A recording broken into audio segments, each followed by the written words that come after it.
Greetings, campers. Welcome to our webinar on social media for beginners today. I'm Scott Walker, and it is my pleasure to welcome artists from across Canada to our webinar in the TELUS webinar series. I'd like to begin by acknowledging that we live and create on the traditional territories of Indigenous peoples who have cared for this land, now called Canada, since time immemorial. We also acknowledge this as part of our covenant with all Indigenous peoples to share, respect, and protect the land in the spirit of peace and friendship for ourselves and our future generations of all our nations. Social media, it's all the rage. It must be, that's what it says on social media. But there are so many platforms. I mean, LinkedIn, Facebook, Instagram, Twitter, Snapchat, TikTok, and probably another 6 that started up before I said greeting campers. And it's a challenge for those of us for whom the term social media used to mean paper and ink and cursive writing. So which platforms are best? How do you use them to our advantage as artists? We will be looking into those issues today with our expert. He saw the importance of social media 14 years ago in 2008. And since then, he has advised major corporations on how to manage social media. He teaches it at Humber College in Toronto, and today he is here to teach us. Welcome, Boyd Neal. Thank you. Just to confirm, you can hear me okay? Absolutely. You're sounding great and looking great, too. Fabulous. That I will take.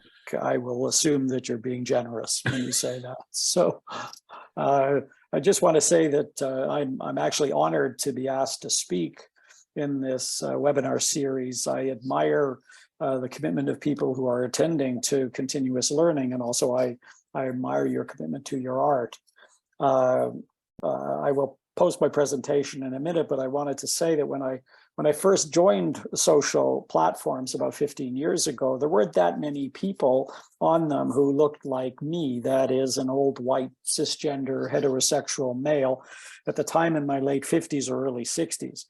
But I recognized that at the time, I recognized that in spite of the naysayers, and interestingly and ironically, mainly journalists, it was evident this new means of building connections and sharing news, images, and memes was going to have a profound social impact. I wasn't smart enough at the time to say how in detail, but I knew that social was immensely disruptive. Now, when we're talking about maybe 4 billion users on various platforms worldwide, I think the disruption, I think we can say the disruption has mutated into the norm.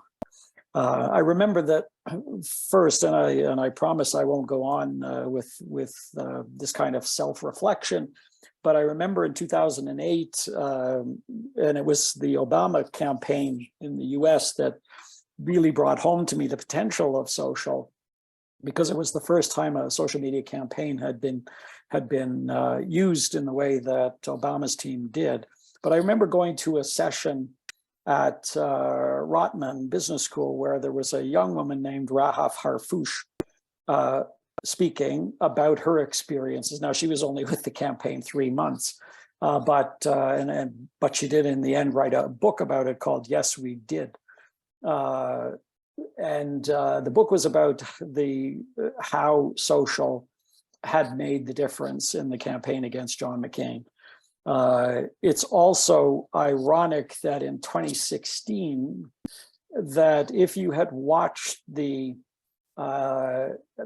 shifting support for Donald Trump on Facebook, you would have seen that there was a dramatic spike in the number of followers Donald Trump had over the course of the summer compared to Hillary Clinton. In fact, I think the number was he had 15 million Facebook members in his Facebook campaign page, compared to 7 or 8 million for Hillary Clinton. So at the time, the pundits were saying that Hillary was going to win, that all the polls were saying that she was going to win. But if you'd watched social, you would have said there's a sea change happening in thinking over the course of the summer. Now, to go back to 2008, sorry for the slight digression, Rahaf at the time uh, gave the kind of speech that was very valuable to everybody. But what was unique for me is that a good 30% of the audience were live tweeting what she was saying.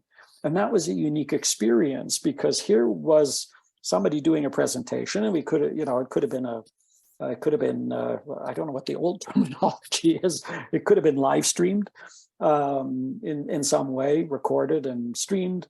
But at the time, the method of communication that people in the audience chose, because it was new, was to tweet what they were hearing from her.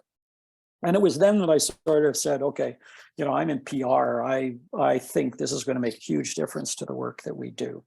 Now, where we're at today is that many people throw up their hands in frustration with what they see on social media. They see anger, they see anti-Semitism, profound increase in anti-Semitism, racism, conspiracy theories, and dull-witted, sort of anti-intellectual and fact-averse comments, usually from right-wing leaning commentators, or they see vacuous posings on Instagram and TikTok.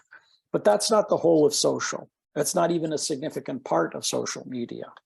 So what I want to do today, and I'll start with my presentation. I want to talk a little bit about why people share, how they use social, who they are, and then how to make the best of social platforms from a professional perspective.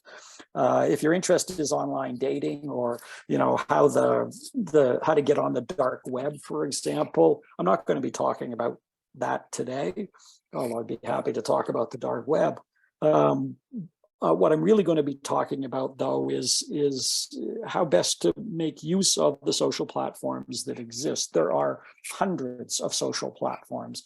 The major ones most of you know, but there are many like Discord or Twitch, if you're a gamer, that has quite a large following. In fact, some of the ones that you're probably most familiar with, like Twitter, don't even rank in the top 10 in terms of the number of people who use them. There are many other platforms.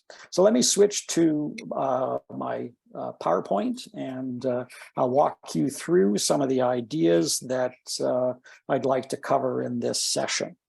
Let me know if there is a problem, and there may be, in the sense that I can't see if Scott is going to put up his hand, because I see my full screen presentation. Just give me a second, see if I could do this another way that allows me to see you. Hold on, see if I can do it this way. No, that's okay. If Scott, if there is a question, you'll have to interrupt me, because I can't see you. I can't see you and look at the presentation in full screen. No problem, Boyd. I will take care of that, and I can just remind anybody that if they have a question, to put it into the Q&A box or the chat box. Okay, so by way of introduction, I want to say that social media, it's important to think of social media not as the platforms themselves. There are, as I said, hundreds of platforms. Many of those platforms are used by very small groups of people. What's a better way to think about social media is what people use it for.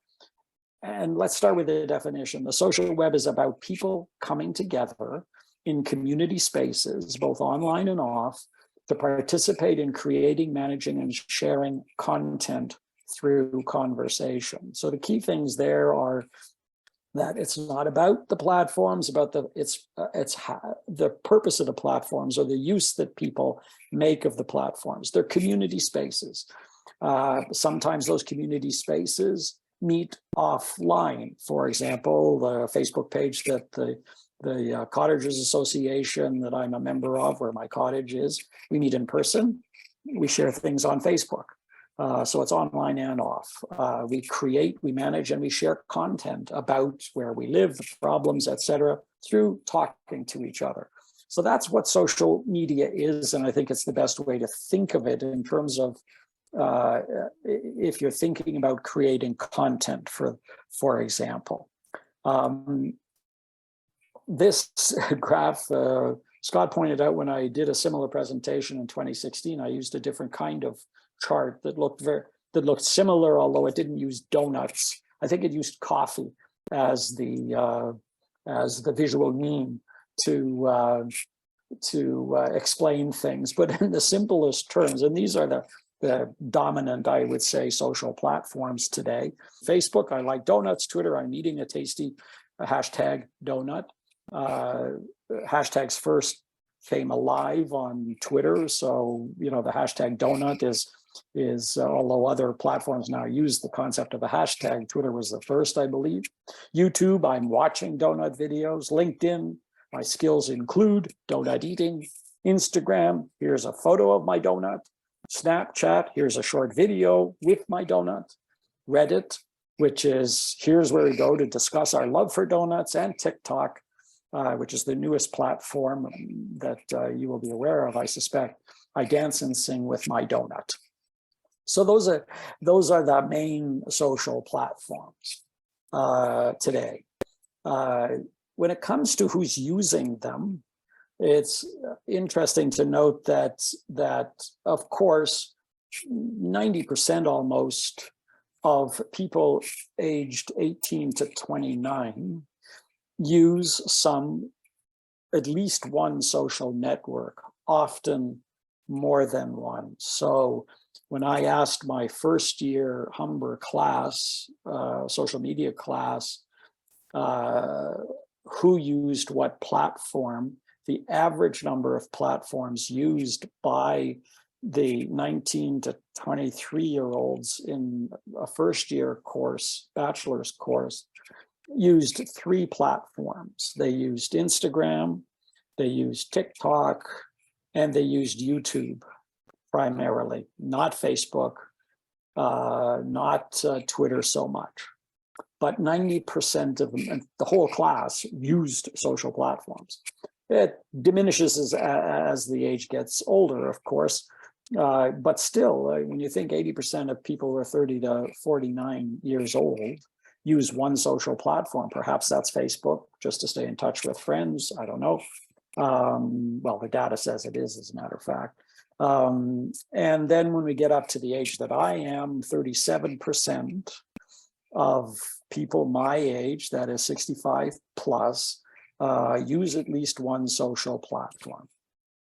So depending on who your target audience is, the chances of being able to reach them on social media is massive. This is where people congregate. It's where they talk. It's where they share images. It's where they share ideas, where they share loves and hatreds. And often today it's hatreds, but nevertheless, it's where they share. Now, what are the most popular social media platforms? This is where I say, when you look for Twitter, it's not on the list. Facebook is, of course, the most popular social media platform. It may be declining. They're having lots of trouble. There's been a huge shift, migration from Facebook to Instagram. But since Facebook owns Instagram, they don't care. We're looking at almost 4 billion people who use Facebook and Instagram combined. The biggest change, of course, is TikTok, with 1 billion people, young people, but increasingly older people, increasingly companies are using TikTok. And we don't see Twitter on the list. Sorry, there was a previous slide. Let me just see. I don't know. No, I don't have it. I just wanted to point out, and perhaps it's in a later slide. Sorry for hopping around, but the single largest group of people who use Twitter as professionally are journalists.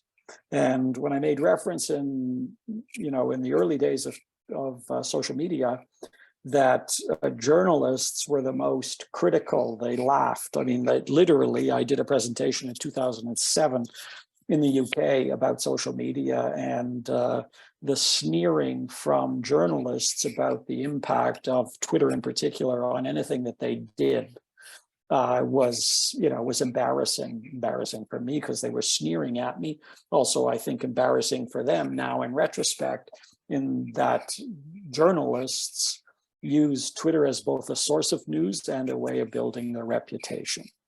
So Twitter is important, but it's important for a different reason. I hope I'm not going too quickly here, but that's it for sort of the history and the data. I know people get bored by, my students get bored by the charts, but I think it's necessary to set the stage. So what is it that people use social media for? When I ask that of students, I teach both in the first and the fourth year. When I ask students what they use social media for, the answers that they give are remarkably consistent with what a New York Times customer insight group study called The Psychology of Sharing identifies. They do it for these basic 5 reasons. The one, of course, that's most interesting, perhaps, is number 5, to get the word out. But they use it to bring content to others. They use it for self-fulfillment. They use it for defining themselves to others. And the big joke about Instagram is nobody posts a picture on Instagram of themselves waking up in the morning before they've combed their hair, brushed their teeth, and had their first coffee. Nobody wants to define themselves as just an ordinary human being. They have to be an attractive human being. Nevertheless, that is indeed what people do. And when I asked that question specifically, how many of you truly post images of yourself on Instagram that are the real you, the non-made up you? And they all laugh, because in fact it's true. They want to define their best selves to others. Mostly they use social, though, to grow and nourish relationships among their friends, to find new friends, although they do that cautiously. And people today, young people today in particular, understand the tension between being public and private on social. So many of them, for example, have 2 accounts on each of the social platforms that they're on, one that's private and one that's public. And that is because they are aware, perhaps more than we give them credit for, of the dangers of losing their privacy by using by having a public presence that can be easily hacked, if you like. And then, as I said, there is self-fulfillment. People feel better about contributing, whether it's memes or their passion for a particular subject. People feel better and feel fulfilled by doing it. And then finally, people do, as I say, use it to get the word out about causes or brands that they like. Brands in particular, obviously, the number of people who are committed to a cause and use social to, ensure that other people know about that cause are much smaller than the number of people who like to share the fact that they are, would love to be dressed in Gucci. So these are the reasons that the study found for people using the platform. So what do they use it for? What do people generally use social platforms for? Well, again, we obviously can't go through all of them, but the major ones people, when research is done to find out how people use platforms, why they bother. Twitter is used for news and current events, to follow discussions. You'll find frequently a platform is used, especially by young people, to follow influencers or celebrities. They want to learn about topics of interest using Twitter, and they want to share views and opinions. And some people wish that, there are fewer people would use Twitter to share their opinions, because in many cases, those opinions are vitriolic and racist. Or anti-Semitic, or, as I said earlier, conspiracy theories, anti-masking, anti-vaccine, that kind of thing. But that's what Twitter is used for, generally speaking. Facebook is where people stay in touch with family primarily. It's where they reach out to friends and stay connected and find out what friends are doing. Often these are friends who they've known for a long time that live in other places that they want to maintain connection to. You can have private conversations on Facebook and with people who you know and trust. Instagram is for sharing photos, talking to friends again, following influencers and celebrities. By the way, influencers today are usually called creators rather than influencers. I think there was some belief that the terminology influencer gave creators too much credit for the power that they have. So you tend to talk today about creators. These are people who are, sort of semi-professional in their use of social. People use Instagram, especially Instagram stories, a function within Instagram that if you're if you're coming back in 2 weeks for the advanced session, we'll talk a bit about Instagram stories. But they use them to catalog their day. These stories last for 24 hours, and people use them to, follow a concert that they've been to, a show that they've seen, taking pictures of the show in progress, that kind of thing. With Snapchat, it's to talk to friends. Snapchat, by the way, is declining in, certainly among young people, it's declining in usage. But one of the things that is fun about Snapchat is you can play with lenses and filters. So you can make funny faces, basically. And YouTube is where people go to learn about topics of interest. And I was surprised, certainly in the teaching I've done over the last 6 or 7 years, to find that young people do use YouTube to educate themselves on subjects that interests them. It's a place they go to research products, for example. So since Google owns YouTube, if you Google a new product, there may be a YouTube link to that because, of course, Google is pushing its other platform. But when I talk to many people, they use the YouTube as the place to go for things that we used to read about. They also keep up with pop culture news, etc. Here's the slide. I knew I had a slide about this. When it comes to who uses Twitter and what they use it for, that this is the percentage of US journalists who say that social media, that Twitter is the site they use most or second most in their jobs. And yet when asked where do people get news, US adults say they get it primarily from Facebook and YouTube.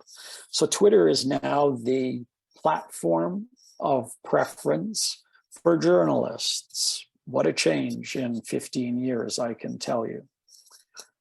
So now we're going to dive a little bit more into some of the platforms, some of the things to think about as you're considering expanding your knowledge and use of the basic platforms. And again, I'm assuming that people in this webinar are familiar enough with Facebook, Twitter, LinkedIn, etc., to know what I'm talking about with respect to the platforms. You don't necessarily know or use them in your daily life, but I'm assuming that there's at least the names, and at least that the dominant ones are Facebook, Instagram, Twitter, etc. Scott said, while he tried to summarize the leading platforms, indeed he had the leading platforms. That's because we all generally know that they are the leading social platforms today. So what are some of the things that you have to think about when it comes to using social platforms? I think the first one, as I mentioned earlier, I'll get to in a second, but I wanted to make the point that, you need to ask yourself the question, should you bother with social? It can be complex. Certainly it can get out of control.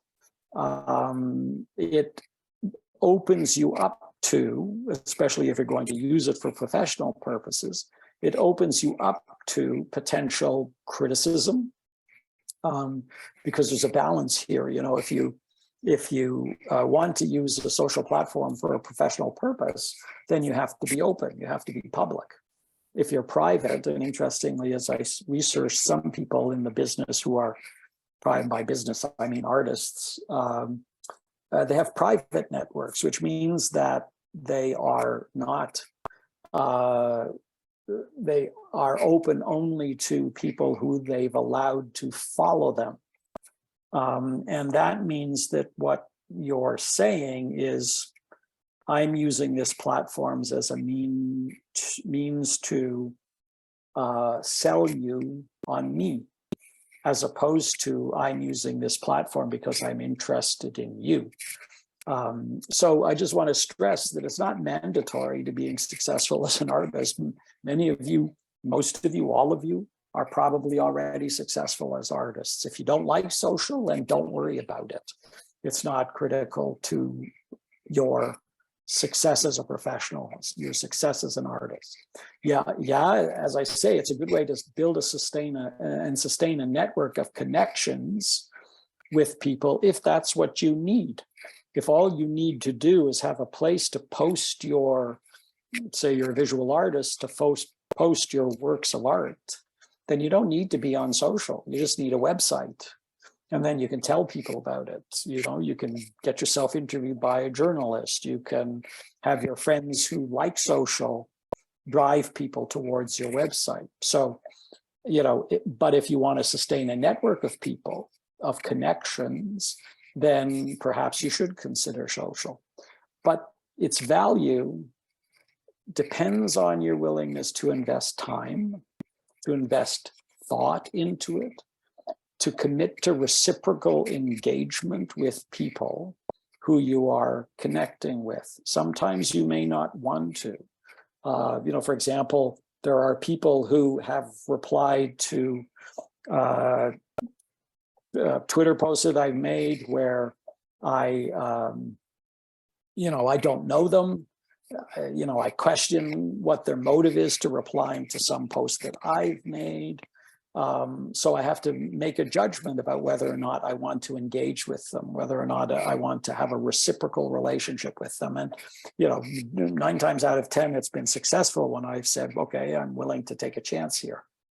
You also have to be willing to sustain your involvement on social.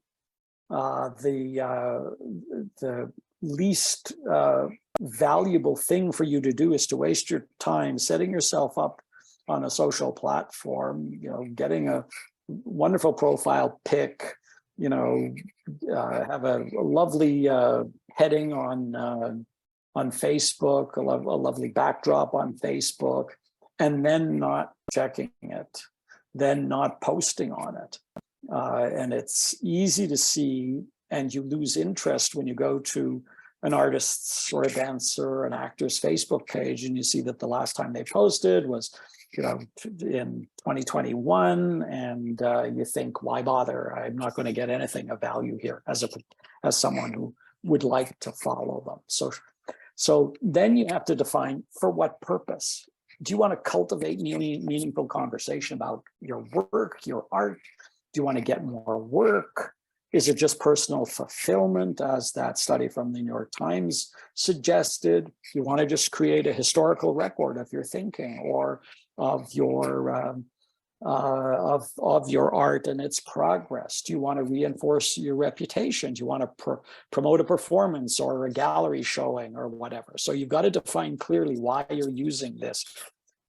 A good reason is not because everybody's there, because everybody else is using social. That's a waste of time. It's a waste of your time. It's a waste of their time, because you're not going to sustain the presence. You're not going to build a reciprocal relationship. You're not going to put thought into the kinds of things that you post, and you're going to resent the investment of time in it.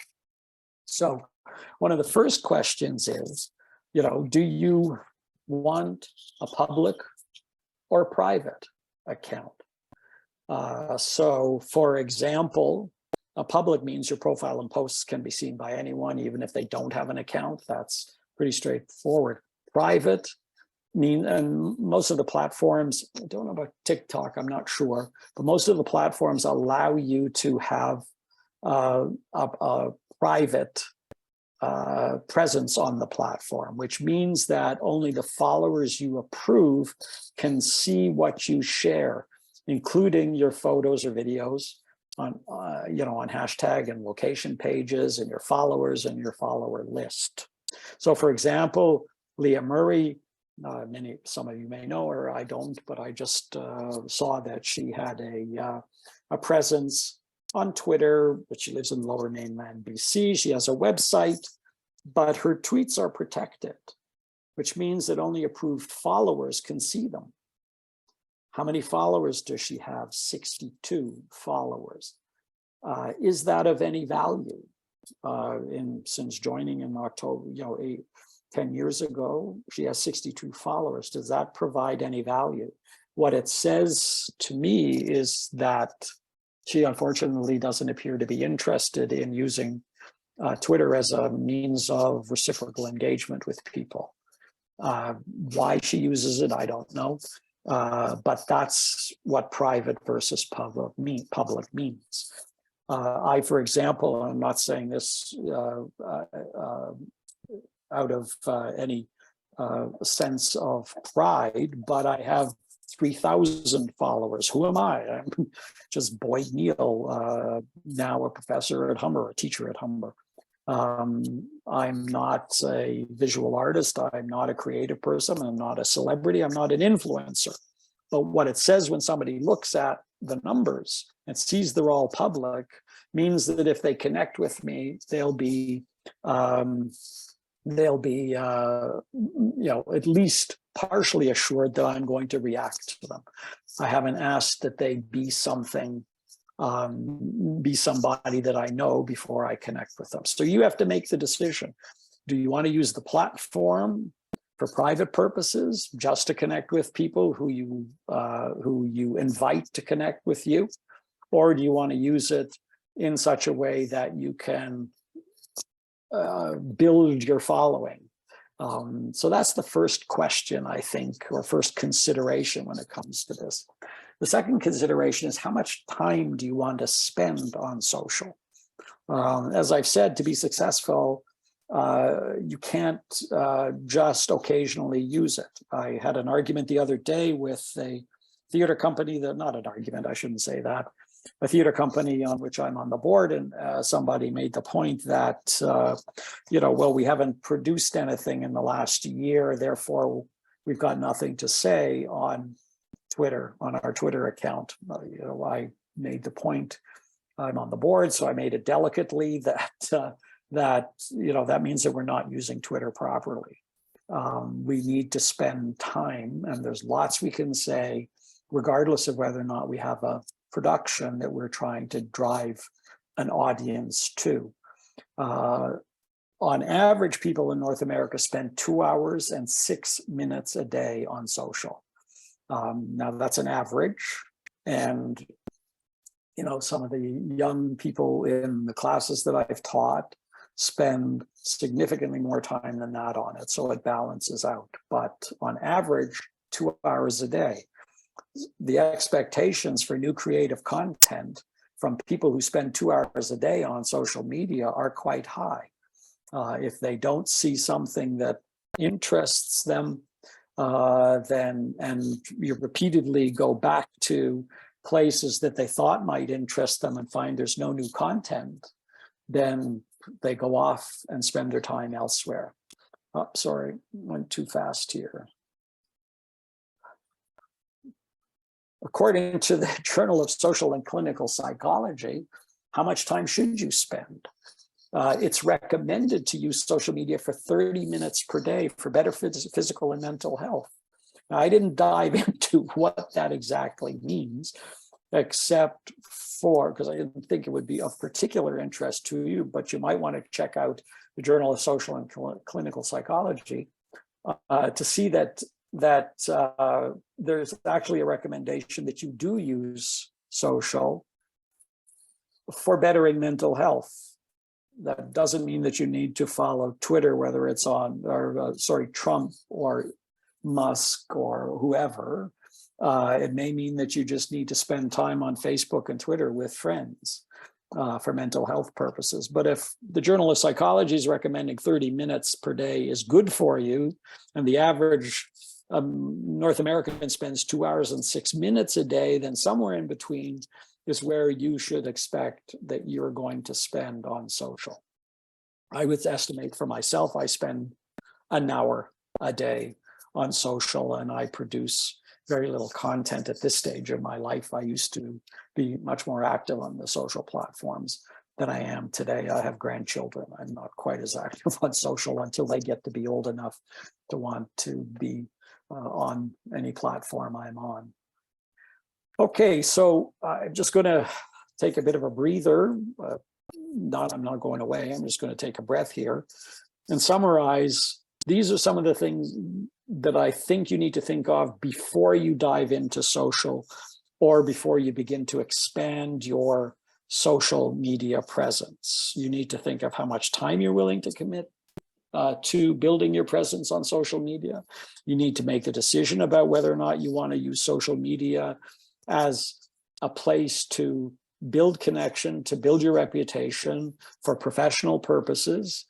And you need to assess whether or not you're willing to actually have reciprocal relationship and engagement with people who you don't know. And if you believe you have the time, you believe you have a good idea of what it is you want to accomplish, you are willing to engage with people on platforms for mutual benefit, for mutual interest, then I think that you might be in the right position to actually take effective advantage of social media. So I will, sort of take a look in particular at some of the platforms now and talk a little bit about each platform, each of the major platforms, and how you take best advantage of them. And I'll make a comment as we go along about which platforms are possibly the best for you. So first of all, I'm assuming when we said beginner, I wasn't sure whether or not I should be so bold as to suggest that some of you may not be signed up to any social platform, and therefore I should say signing up for any social platform is pretty easy. I took a screenshot of this. I already have a Facebook account.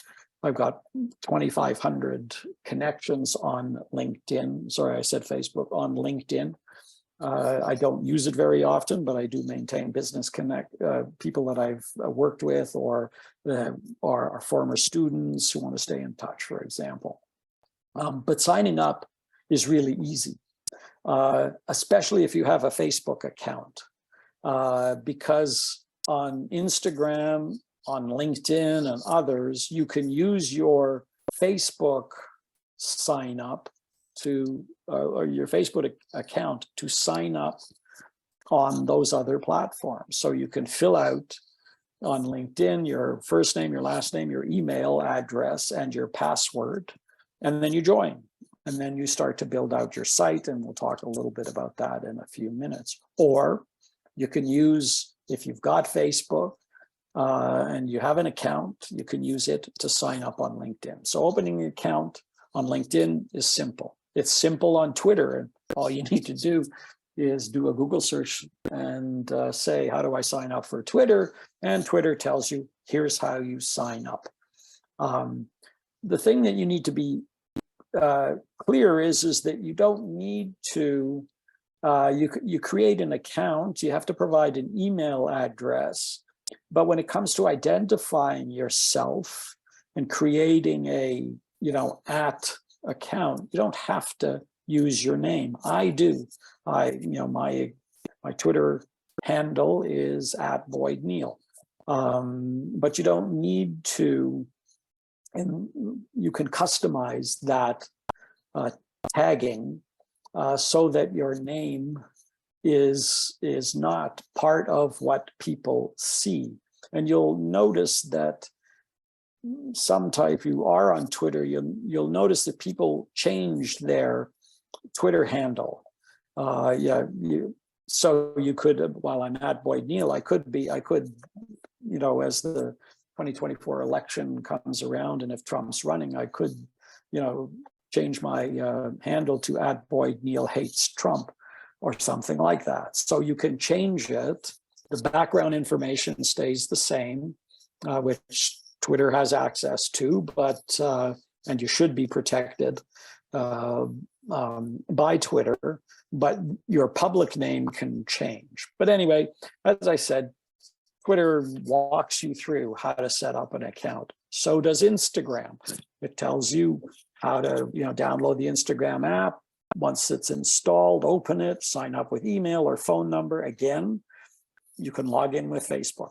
That makes sense. Facebook owns Instagram. Nevertheless, you can either walk through some very simple steps to create it, and then create a username for it and a password, and you fill out any other profile information you want, tap next, and away you go. You have now an Instagram account. So it's pretty simple. I'm not going to dive into, I will with some, with LinkedIn in particular, about how to take advantage of some of the ways in which you can customize your presence. We'll do that in the next session. So if you have a Twitter account and you can either have a fairly blank and uninteresting homepage on Twitter, or you can use some of the customization options available to really juice your presence and the imagery that accompanies your presence.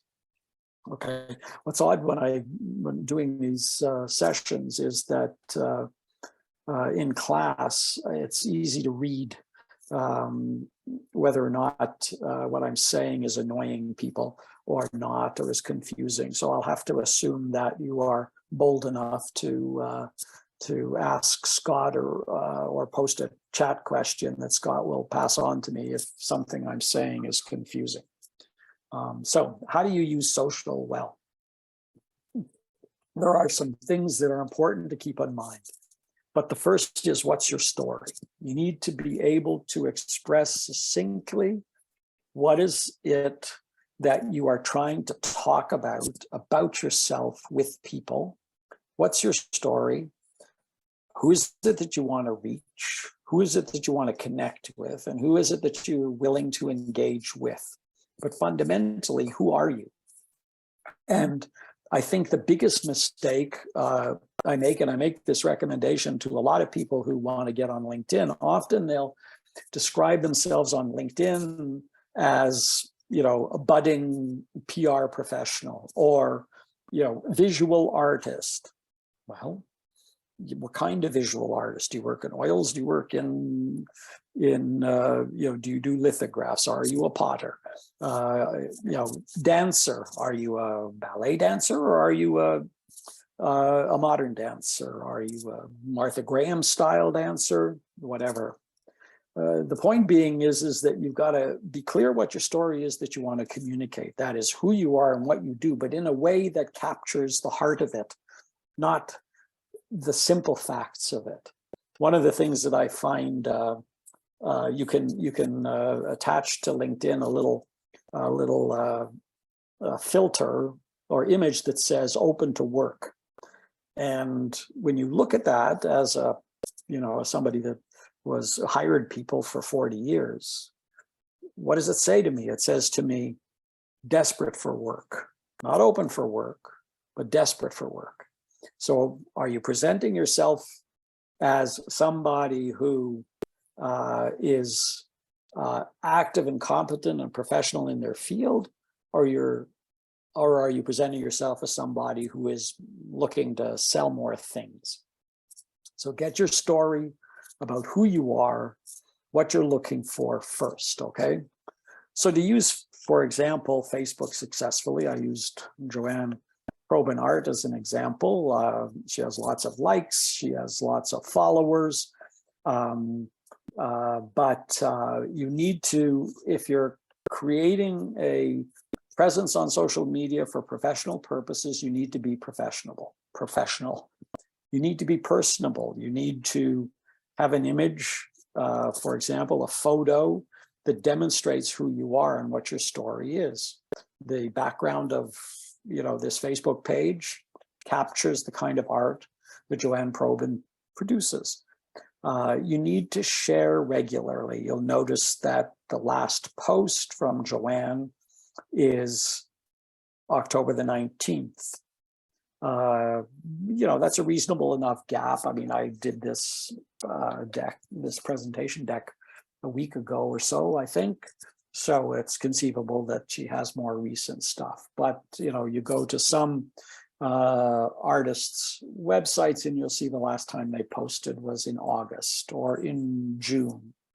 And if you are somebody who is interested in that artist and you see that they don't post regularly, then chances are you'll just pass them by and say, on this platform, there's no point in me following them because they don't say anything of interest about themselves, their art.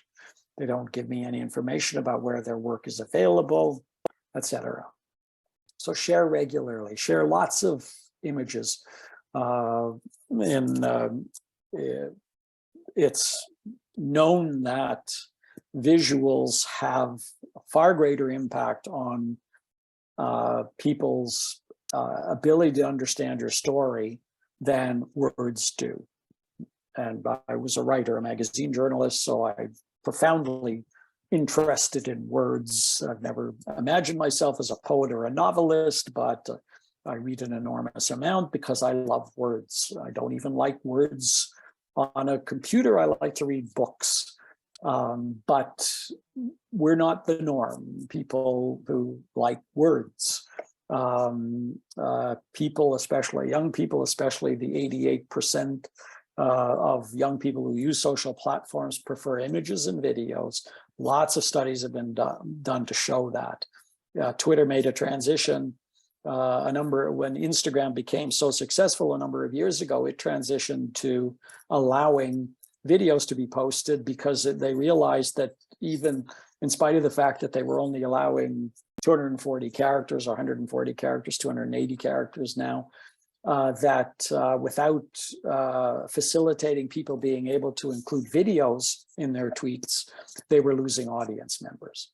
You have to be on Facebook, you have to be willing to interact with your audience. If an audience member, a follower, takes the time to comment in some way, fashion or other on your art, then you have to react to it. You can react just by, a like, or you can interact by making a comment back to them. Take good selfies. Many people don't like the concept of selfies, but it is what Instagram is all about, and it's what TikTok for sure in a video sense is all about. Post a proper bio, post your awards, and always link to your website.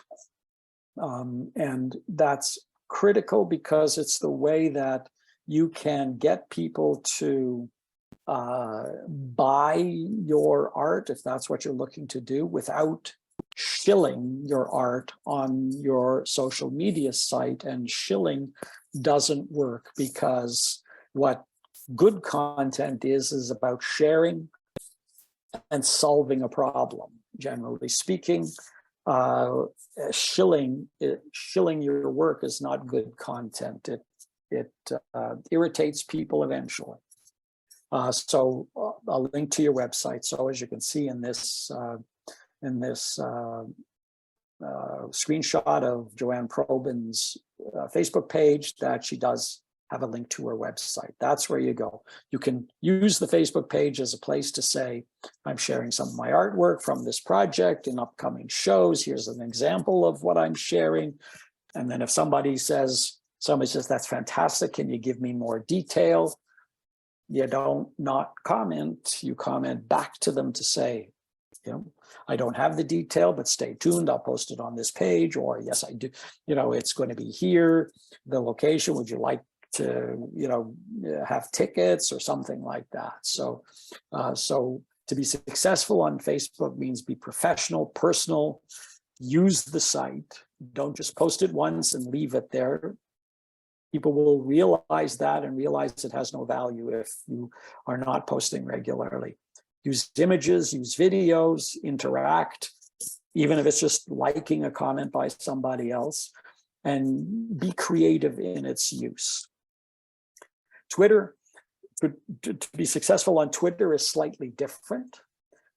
This is Josh Hopkins, who's a baritone who lives in Houston, but he's a Canadian. And he's a supporter of the White Ribbon Sisters campaign, which is his stepsister was murdered in Ottawa by a former partner, along with 2 other women. So he's a supporter of this White Ribbon Sisters campaign, but he's also a fantastic baritone and has sung at the Met and with the TSO and lives in Houston and has sung all over North America.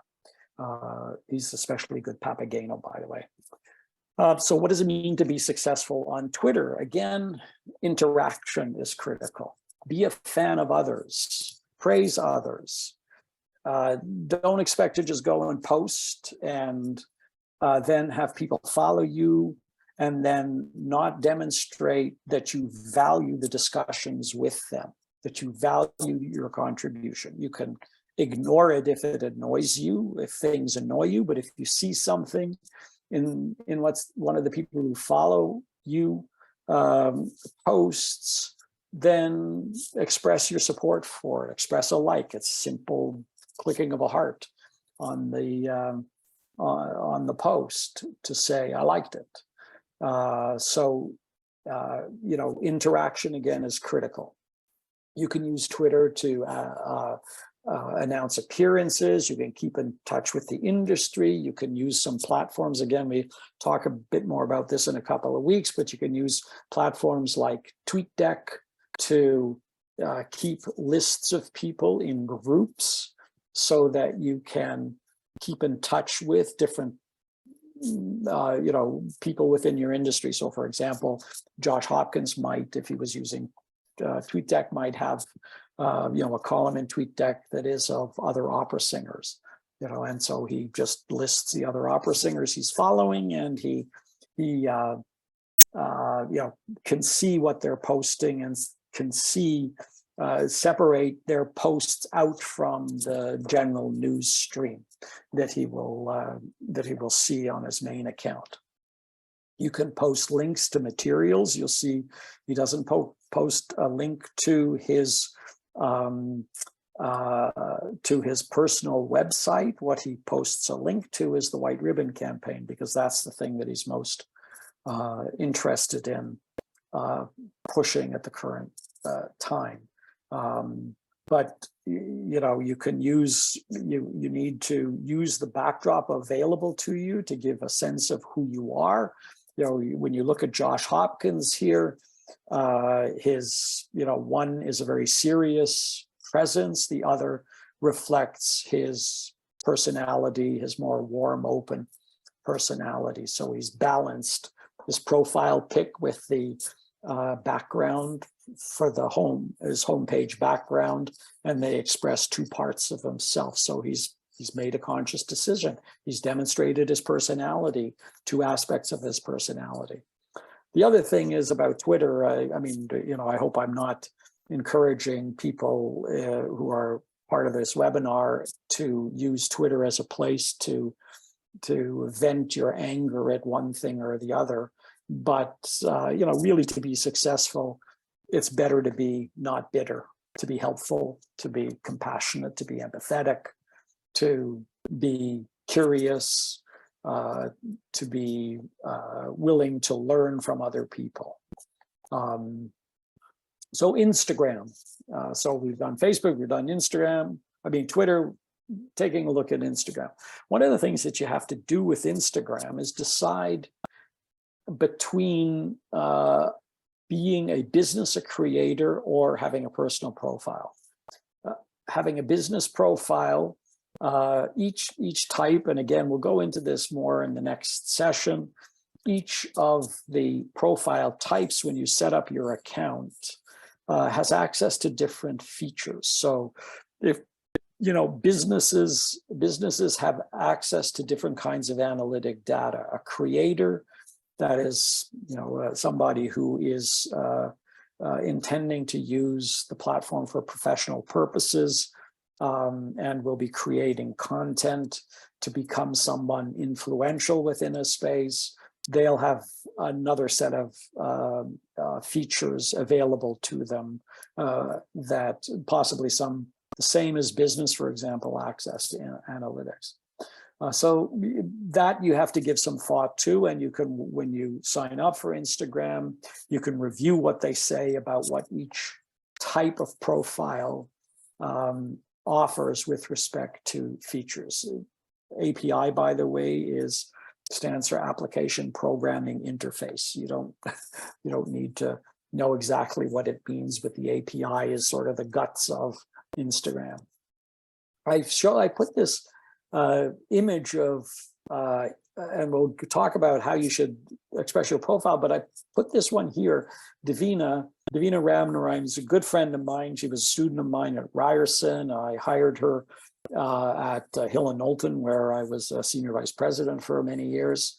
But why? And I still stay in touch with her a lot. But the reason I used it is she has a description of herself that I think is really quite exemplary in terms of what it communicates about her. And it says, dream, achieve, repeat. And Toronto to Melbourne. She lived and worked in Melbourne for 3 years. But that concept of dream, achieve, repeat captures exactly who she is in 3 words. And I've used it a number of times as an example of the perfect profile description, because you know who she is when you read that. You don't know what she does. You don't know she's in PR. You don't know that, but you do know that she is someone who is thoughtful, creative, all of those things. And I think, I think it's an excellent example of an effective profile description. So is this too. The one on the right, Amika Ume, who was she was Hamlet at the Stratford Festival this summer. She was a wonderful Hamlet. But she's captured in very few words and a few images who she is. Town crier. She's obviously supportive of LGBTQ rights. She's, an actor at Stratford, and she's Hamlet in Hamlet. And that captures in a very succinct way who she is, what she does, what her brand is, what her purpose is. She's an actor, a town crier.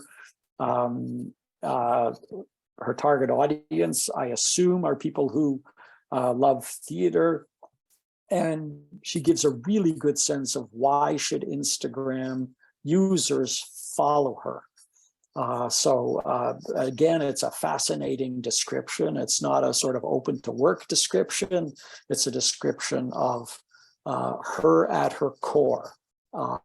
And it, I think, is the kind of profile description, brand description, personal brand description that is what you should strive for when you're creating an Instagram account. Now, you have a lot of place and space that you can optimize your Instagram bio. So this is Julie Nolke, I think that's how she pronounces her name, or Nolk, who's an actor, a writer, a content creator. She's used her own name as her username. That's the Julie Nolke. She has 126,000 followers. So she obviously has a significant audience who watches or listens to her. She follows 600 people, which means she's using this account in a public way. But she's very direct about the fact that, she's available to be booked, and there's where you go to book her. Interestingly, if you don't have a website, you might want to take a look at linktr.ee, which is a site that will allow you to present facts about yourself that you can link to, as she has done here. That is a very straightforward narrative place for you to describe your qualifications, your strengths, your fields of interest, your profession, or whatever. It acts as a contact information place without you having to put any email address within your Instagram presence. So some other things to optimize about your bio if you started an Instagram account. Use a profile photo that says who you are, just the same way as Amika used her profile photo, which is not it may well have been a professionally produced profile photo, but it doesn't really look it.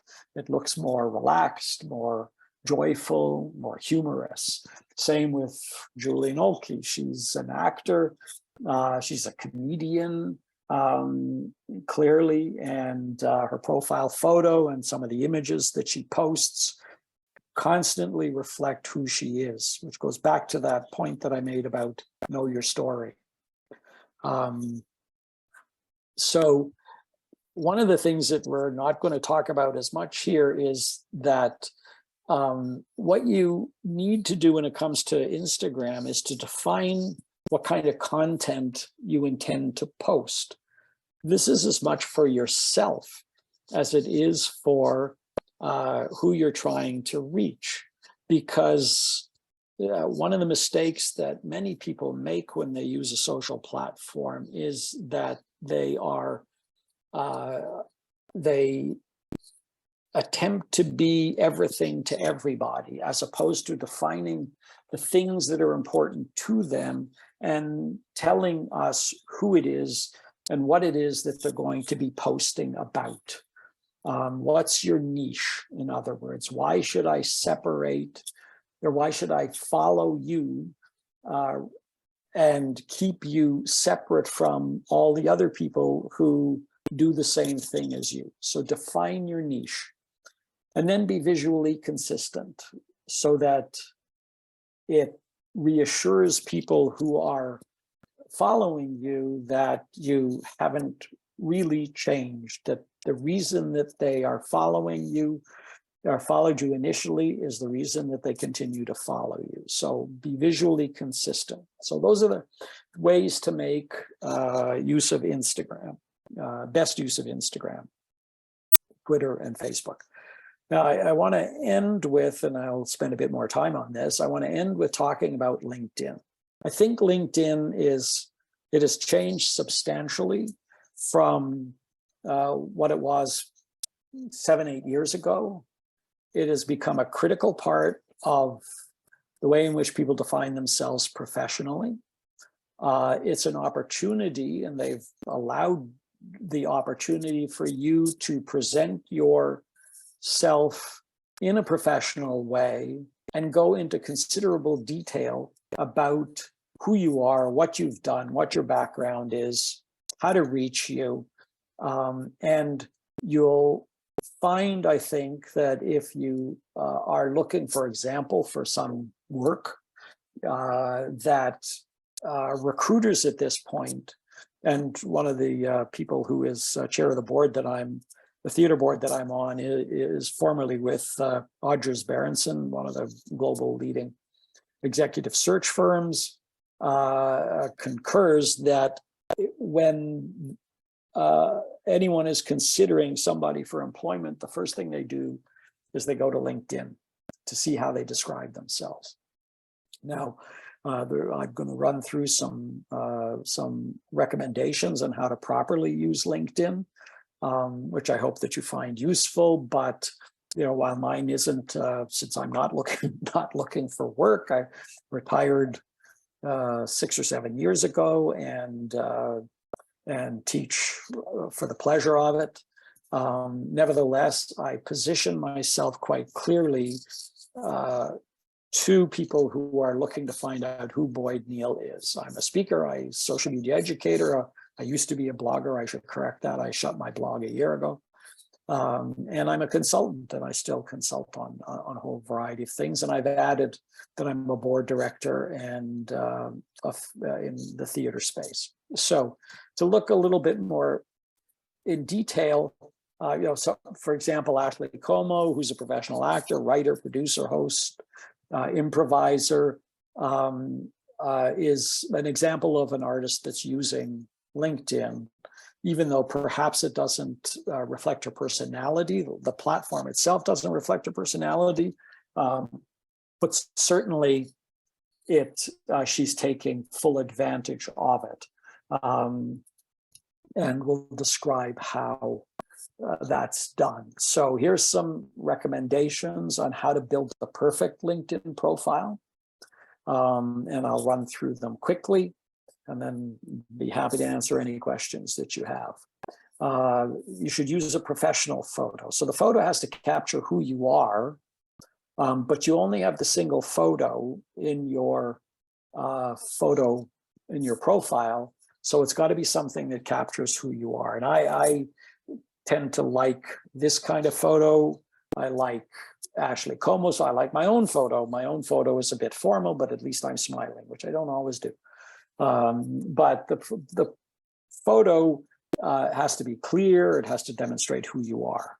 The headline that you use, this is really the most important thing to keep in mind, because it's the mistake that most people make on LinkedIn. They will not describe, they think the title should be their, or the headline should be their title, their current title. And that's not what it should be used for. It should be used to communicate, to deliver to somebody a first impression of who you are as a professional. That your title, vice president, or creative director, or artistic director, that appears in the bio stuff farther down. This should capture who you are. Just as I said, I didn't include that I am a partial load professor at Humber College, or Humber Institute of Technology. Can't remember its exact title. I said social media educator. The fact that I'm working at Humber appears, in the full bio and when I started, that kind of thing. So use the headline as a catchy, keyword-rich way of describing yourself. Why keyword-rich? So that when people search on Google, a particular word, then your LinkedIn profile may pop up. There's lots of opportunity to fill out contact info, that kind of thing. You need to update your profile with engaging content. If you are actively looking for work or connections with people, then as with any social media platform, you have to invest the time to update the content. Perhaps daily is a bit exaggerated, a bit over the top. I certainly don't do that, but then again, I'm not looking for further employment. I'm not looking to expand my network anymore. I don't feel the need to do it anymore, and certainly in a professional way. So it's the place that you begin to define your presence professionally by what content you share with people on the platform itself. So it goes beyond a resume. And this is why executive search firms like to use LinkedIn, because they will have been sent a resume. They've got all the facts. They know what you've done, what your titles have been, but they want to know who you are. And that's where people spend too much time describing the facts of their existence, their professional existence, as opposed to defining who they are as a human being. And it gives people a sense of what they, describing who you are as a human being can give people a sense of how much they can trust you, whether or not they want to have a business relationship with you. And it's based not on the things you've done, but who you are. So make your summary keyword rich so you'll be found in searches. So words like social, in this case, this person is involved in social media marketing and marketing strategies. So she repeats marketing. She repeats the marketing strategies. You write in the first person. You continue to communicate who you are as a person. I'm not that fond of this summary of her background because I think it's a bit too tied to time frames and professional activities, as opposed to something that expresses how she thinks and acts differently, what she could contribute to people, to a business if she was hired, that kind of thing. So one of the things that's seldom used, and I used to use much more actively on my LinkedIn page, there is a space where you can post, for example, links to any samples of your work or presentations that you've done or videos that have been made about you. You can add that media under the summary of who you are and provide an even greater enriched sense of how you think, what you do, what your art consists of. Endorsements are really important, but even more important are recommendations. Getting people to and asking boldly and without any humility, asking people to say nice things about you under the recommendation sections, where I still have some that go back 15 years on my LinkedIn page, simply because I liked the recommendation. I liked what it said about me. Get endorsements from people. And again, don't be hesitant, don't be shy about requesting endorsements. And ensure when you select what you're endorsed for, that it's consistent with how you want to present yourself. And then use the profile editing feature to see the facts that are available, like who's viewed your profile. Now you can, if you get a premium account, or which you pay for on LinkedIn, you can see everyone that's viewed your profile. So you can review who it is that you might want to reach out to directly or link to. So I average, for example, in any given week, I average 50 views of my profile. I'm someone who is not reaching out to people to solicit a connection. Yet, because of the way I set up my profile, people are searching for perhaps social media educator, perhaps they're searching for director. I don't know, but people are reaching out nonetheless to check out my profile. Make sure that you check your profile, who's viewed your profile, and make a decision about whether or not you want. I can't remember the cost, of maybe $100 a year for a premium account, where you actually get to see all of the people who are viewing your profile in any given period. So finally, I want to say a special word about TikTok. I hope that you are not among the majority of people my age anyway, and younger, and even millennials, such as my two sons, who are dismissive of TikTok, because it began as the donut slide said at the beginning, a place where you dance and sing about your donut. It's become something more. And that's why there are 1 billion people with TikTok accounts. Brands and celebrities are increasingly beginning to use TikTok. So I won't dive into, perhaps we'll do that in the next session. And I'd be grateful if you could tell Scott if there's anything I've not covered today that you think I should cover in the next session would help shape it. I mean, I have lots of ideas, but I'd love to shape it to suit some of the things that I hear from you about what you'd like me to go into more. But just to give you, the images I've screenshots I've taken don't, demonstrate who the new users are of TikTok, but I can say that the demographic is changing significantly from all the research I've seen. These look like 14 to 18-year-olds. By the way, the demographic is largely female. It's 60-40, approximately 60% female, 40% male users of TikTok. But why is TikTok so successful? Well, it's successful for a couple of reasons. One of them is rather nefarious, which is the algorithm, and I will explain that in a bit.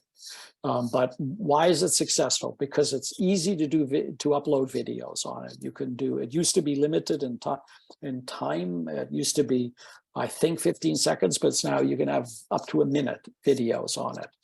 But it provides you with the technology, if you like, to be able to do editing of those videos. So you can crop the video, you can flip it, you can rotate it, you can upload and add other videos, you can experiment with playback speed. That is, you can slow it down, you can speed it up. It has it allows you to choose a song that you can lip sync or dance to from its library. So you can, you think, you come up with an idea of how you want to present yourself, but you're not sure of the kind of music that you could use. It has a library of music that you can pick from. You can add the background music after. It has filters. It allows effects like, images that you can overlay on your video. It allows for social sharing. It allows you to share within the app to other people who have similar interests. You can use social sharing buttons to share the videos on other platforms. So you can post your TikTok video into your Instagram account, for example. It allows for likes and comments. And so it's similar to Instagram in that way. And it has separate tabs for checking out all liked videos. So you can watch in that 2 hours and 6 minutes a day that you spend on social. You can, go back and check which TikTok videos you liked that day and watch them again and again. You can get push notifications to see if someone likes or comments on your videos, who's now following you.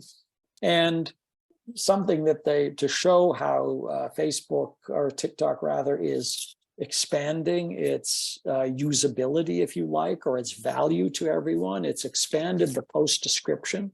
So instead of, when you have a post description overlaid on a video, it allows you now to go up to 2,200 characters, a 730% increase. So there's just more space to describe the video or to make fun of the video or whatever. It's also now searchable, the video captioning. So you can search on Google and other platforms and find TikToks. This is an example of an artist who is using, she's a quartz, she works in quartz. Her name is Anna Quartz. That's probably not her real name, obviously, but she is an artist, a real artist, and she's called Anna Quartz Artist. And she has 866,000 followers. She's an epoxy resin artist, it says. So again, and I just to point out, and I think this is my last slide, she also uses linktr.ee as a place to store the facts about herself. If you go to that linktr.ee/Anna Quartz Artist, you'll see a link to her or to her website. There's an opportunity on linktr.ee where you could buy her work, for example. So it's worth checking out. It's free, linktr.ee as well. So those are some of the features, the basic features of TikTok. And you can see, I hope, given how useful it is, how usable it is, that and given what I said earlier, way back at the beginning about the importance of visuals and images today over words, you can see perhaps why TikTok has grown over the last 3-4 years so dramatically and so quickly. What comes after TikTok? I'm not sure. It seems to do it all. Anyway, those are my comments. I hope you've found them of value. This is my contact information. I'm happy to be contacted by anyone with a specific question. But I hope that any of you here who felt that I didn't go into something in as much detail as you would like would come back in 2 weeks, and we'll dive deeper into some of these platforms and issues. So Scott, I'll turn it back to you. Thank you, Boyd. Great stuff. Boy, things have changed since you and I last talked about this. What was it, 8 years ago, I think, Yeah. Back in 2016. We have a question from Tina who wants to know if you would please revisit the issue of who owns one's images on Instagram. Mm-hmm. I can revisit it. It's a complex question, which I don't have an immediate answer to. I would, if Gina comes back 2 weeks from now, I can find the answer in more detail. I think that my assumption is, but I haven't checked Instagram's terms of service. My assumption is that you continue to own those images. You, as the creator, continue to own those images. But before I say that definitively, I'd like to dive back into the terms of service, because that's a legal question, which I'm happy to do the research. It's not going to take long. I know where to go to find the information out. It's just not one that I've been asked, but perhaps it's one I should have thought of, given that I may be dealing with visual artists. So I promise to find an answer. And, well, go ahead. Therein. And you can unshare your screen now if you would. Right. Yes, I can do that.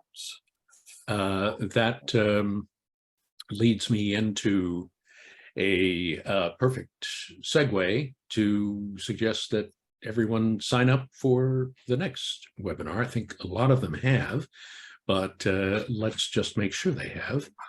So if you haven't signed up, please do so at www.csarn.ca. And we'll see you in a couple of weeks. Boyd, thank you so much for today. It's been great. And as I've said, if there are any specific questions similar to Gina was that asked the question. Tina, please pass them on to Scott. And if you do attend next in 2 weeks, I'll attempt to answer them, or I'll answer you personally directly if that's possible. That's great. All right. Thank you, Boyd, again. It's been great to have you here and learn some insights into the basics of social media. And we'll look forward to doing a deeper dive, as they say, in 2 weeks' time. So okay. Thank you. Thank you to everyone for being here. Thank you, Boyd. Cheers. And I wish everyone a creative day, and we will talk again in a couple of weeks.